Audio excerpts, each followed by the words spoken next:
Hoje nós precisamos falar um pouco sobre incentivar as crianças a aprenderem melhor. Que todo mundo pode aprender, isso a gente já falou. A gente aprende desde o momento em que a gente nasce até o último dia da nossa vida, e isso não importa com que idade a gente vai chegar ao fim da nossa vida. Então a gente sempre aprende, não tem limite, não tem uma data limite, não tem uma idade limite para que a aprendizagem aconteça. Mas nós sabemos que para que a aprendizagem aconteça de maneira eficiente, ela precisa de alguns pré-requisitos. Dentre todos os pré-requisitos, para que a aprendizagem aconteça de maneira eficiente, a prontidão é um pré-requisito muito importante e a gente deve considerar nesse momento. O que é prontidão? Prontidão diz respeito a você estar pronto para aprender, pronto para fazer determinada atividade. E a gente só está pronto para aprender alguma coisa quando essa coisa que a gente vai aprender tem um sentido, tem um significado para a gente. Ninguém aprende nada que não seja importante, ninguém aprende nada que não veja uma real importância, um real uso daquela habilidade, daquele novo conhecimento. E para que você esteja pronto para aprender, é claro que você precisa também ter algumas habilidades cognitivas. Ninguém aprende nada do mais complexo para o mais fácil, é sempre na ordem inversa. Então, o conhecimento mais básico até chegar ao conhecimento mais complexo. Ainda falando de prontidão, as crianças, será que elas estão prontas para aprender nesse momento que nós estamos passando? Com as aulas online, sem atividade presencial, sem a mediação presencial da professora, sem o contato com os amigos ou até mesmo contato com a professora de modo presencial. Bom, isso pode complicar e muito no processo de aprendizagem se a escola não estiver preparada para fornecer ferramentas, para fornecer o atendimento educacional de maneira eficaz nesse momento tão difícil. Como seria isso? Bom, para que a criança aprenda, então, ela precisa estar pronta, ou seja, ela precisa querer, ela precisa identificar uma finalidade, uma importância, uma função para aquele conteúdo. Quem fala muito sobre essa questão de prontidão para nós hoje é a BNCC, a Base Nacional Comum Curricular, ou seja, é um documento que foi proposto pelo governo para que a partir desse ano todas as escolas tivessem o mesmo conteúdo. E a BNCC, ela traz para nós a importância de se usar atividades com intencionalidade. O que seria isso?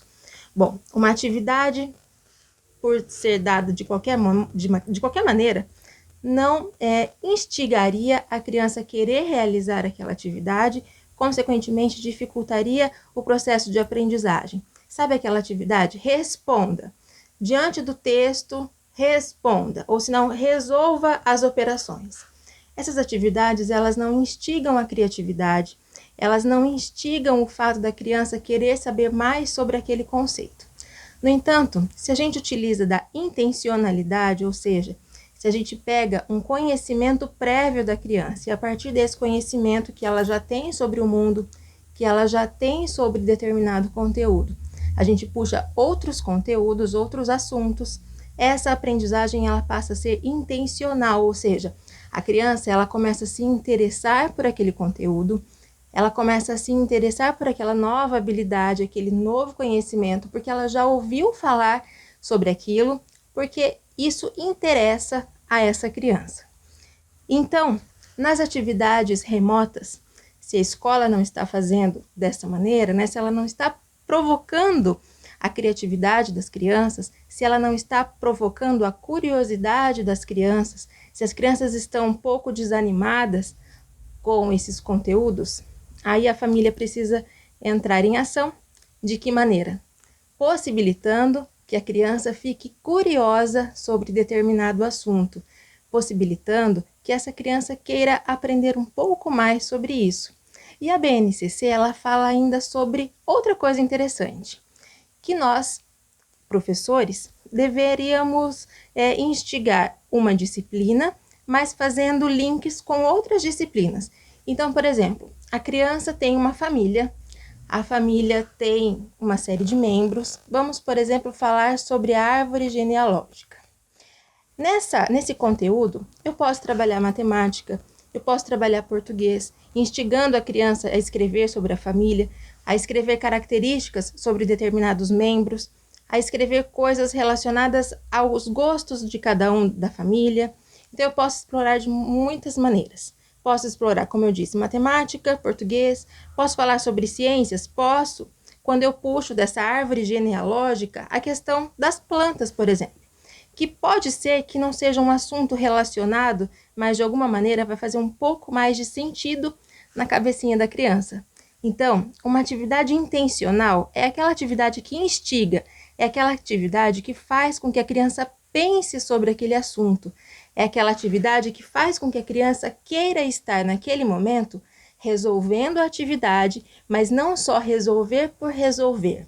Ela vai estar resolvendo a atividade, mas pensando sobre aquele assunto que você está instigando, que você está propondo naquele momento.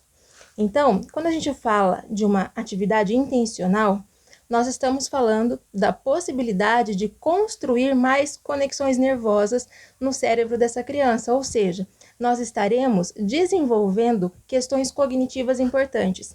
Quando uma criança está interessada em aprender algo, quando ela se sente curiosa para aprender aquele conteúdo, e quando a criança quer aprender aquilo que você está falando para ela, nós sabemos que redes neuronais, ou seja, neurônios, se ligam com muito mais facilidade e esses mesmos neurônios eles são capazes de produzir substâncias químicas fundamentais para a aprendizagem.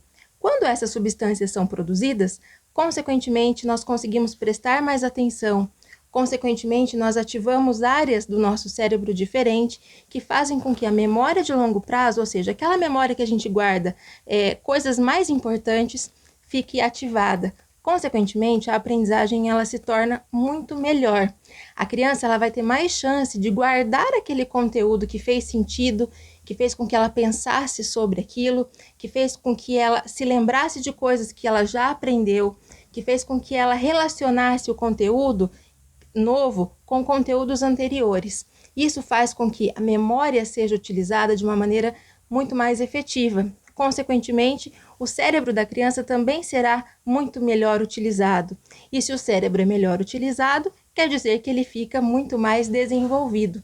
Quer dizer que quando nós buscamos ativar áreas diferentes do nosso cérebro com aprendizagens novas e relacionando outros conteúdos, outras experiências, nós estamos conduzindo a nossa criança para que essa aprendizagem, então, que ela está construindo do mais simples para o mais completo, se efetive de maneira muito mais rápida, fácil e duradoura. Bom, é importante ainda falar que quanto mais sentidos a gente coloca em uma aprendizagem, muito melhor, muito mais efetivo esse conhecimento ele é guardado no nosso cérebro.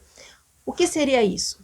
Quando eu consigo aliar, por exemplo, tato, quando eu consigo aliar gosto, quando eu consigo aliar visão, audição a uma única aprendizagem, eu vou ter muito mais chance de que essa aprendizagem fique gravada no cérebro dessa criança muito mais fácil e de uma maneira muito mais efetiva, fazendo com que ela se lembre daquele conteúdo, daquela atividade com muito mais clareza e com muito mais facilidade do que se essa criança estivesse fazendo uma atividade enfadonha, uma atividade chata, de só fazer conta, de só responder uma atividade, uma pergunta, de acordo com o texto, de acordo com o parágrafo. Então, se você quer provocar a aprendizagem eficiente, ou seja, se você quer que a sua criança aprenda de maneira muito mais efetiva, tente provocar, tente instigar, tente fazer com que ela queira aprender aquele conteúdo. Tente deixar essa criança muito curiosa sobre esse tema. Quanto mais fontes, quanto mais sentidos nós conseguirmos aliar a esse conteúdo, a essa aprendizagem, melhor será. Até a próxima. Tchau!